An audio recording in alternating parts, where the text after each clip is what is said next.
Long ago, in the ancient kingdom of Umudara, there ruled a powerful king named Obioma.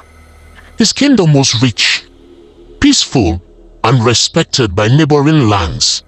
Yet, despite his wealth and power, the king carried a secret that haunted him every day. Many years before becoming king, Obioma had fallen deeply in love with a poor village girl named Amara. They promised to marry each other, but when Obioma's father died unexpectedly, he was forced to take the throne. The royal council forbade him from marrying a commoner, and under pressure, he married a princess from a neighboring kingdom. Heartbroken, Amara disappeared from the kingdom. No one knew that she was pregnant. 25 years later, the kingdom faced a crisis. The king had 3 sons from his royal marriage, but each was arrogant, selfish, and obsessed with power. The people suffered under corrupt officials, while the princes spent their days feasting and competing for the throne. One day, the kingdom's oldest prophet arrived at the palace. The next ruler of Umudara will not be chosen by blood alone, he declared. The gods will reveal the rightful king. The royal court laughed. What nonsense, shouted Prince Chike, the eldest. But the prophet continued. Within 7 days, a test shall come. The one who passes it will wear the crown. Meanwhile, in a distant village lived a humble young farmer named Chike. He was known for helping widows, feeding strangers, and settling disputes among villagers. Though poor, he possessed remarkable wisdom. One evening, an old woman appeared at his door. "My son, I am hungry." Without hesitation, Chike gave her the only food he had left. The old woman smiled. "Kindness never goes unnoticed," she said. Before leaving, she handed him a strange wooden pendant. Wear this when the drums of destiny begin to sound. 3 days later, royal drummers traveled across the kingdom announcing the king's challenge. A sacred golden staff had been hidden somewhere in Umudara. Whosoever found it and returned it to the palace would become the next king. The princes immediately assembled soldiers and servants to set every corner of the kingdom. Chike had no interest in becoming king. But as the royal drums echoed through the village, the pendant around his neck began to glow. Remembering the old woman's words, he decided to follow wherever destiny led him. 4 days later, the princes searched forests, caves, and mountains.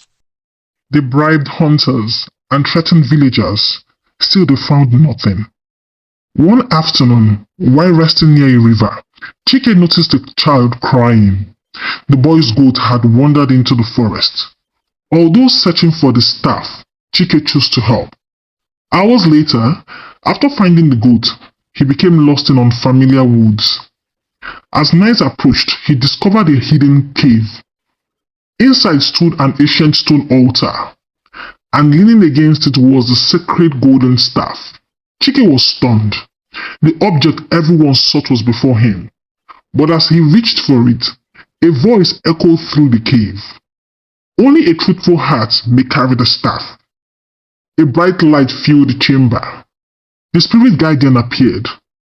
"Answer one question," the spirit said. "What will you do if you become king?" Chike thought carefully. Finally he replied, "I will remember that a crown belongs to the people before it belongs to the ruler." The spirit smiled. The staff rose into the air and landed gently in his hands. When Chike arrived at the palace, the kingdom was shocked. A simple farmer had succeeded where princes had failed. The royal council was furious. "This is impossible," Prince Chike shouted. "He must have stolen it." The king ordered an investigation.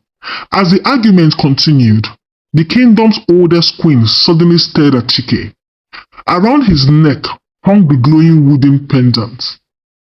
Her face turned pale. Years earlier, she had seen the same pendant worn by Amara, the woman the king once loved. The queen quietly informed the king. Obioma examined the pendant and felt his heart stop. There was only one person who possessed such a necklace, Amara. The king secretly summoned Chike. Tell me about your mother.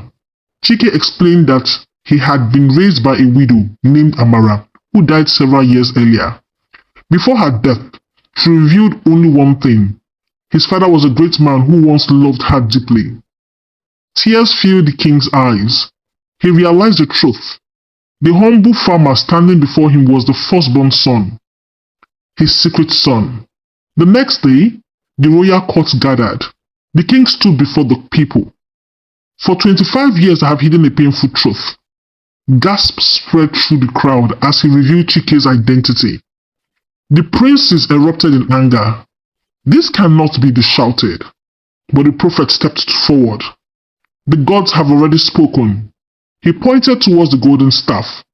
Immediately the staff began to glow. Then it floated from the king's hand and settled before Chike. The crowd fell silent. Everyone understood. Destiny has chosen. Prince Dike refused to accept defeat. Consumed by jealousy, he attempted to seize the throne by force. He rallied a group of soldiers and attacked the palace that night.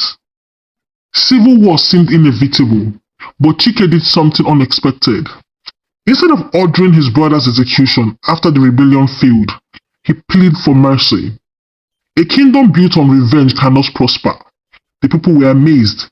Even the king wept. For the first time, they saw the qualities of a true ruler. Months later, King Obioma peacefully stepped down. Chike was crowned king before thousands of cheering citizens.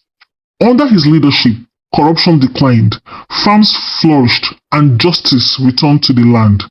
His brothers were given honorable responsibilities and eventually became loyal supporters. Whenever people praised King Chike's wisdom, he would smile and repeat the lesson his mother taught him. Character reveals royalty long before a crown does. And so the kingdom of Umudara entered its greatest age of peace. Moral of the story: true leadership is not inherited through power of wealth. It is earned through humility, kindness, wisdom, and integrity. Thank you for watching. Bye.